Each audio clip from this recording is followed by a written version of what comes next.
520. Depends po sa inyo kung gano'n po si ka-private unit yung kung ba fully furnished nyo. Dagdag pa po yun. By 2016, more or less, iba na po yung rate nun eh.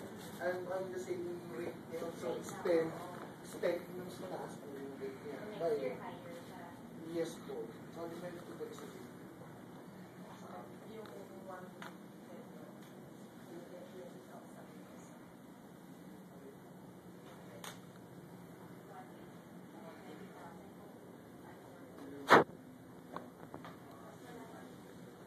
Kasi po yung 3 bedrooms po siya, nasa 80,000 na po kasi.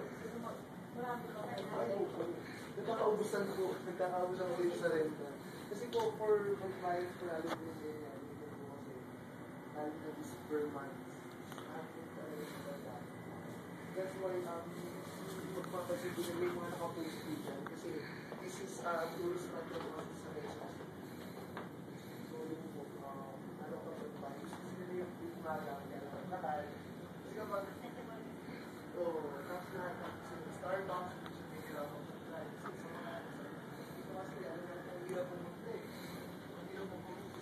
Especially kung gusto mo na mag-rest talaga, dyan kasi kung ano, movie house, pababa mo, akit mo.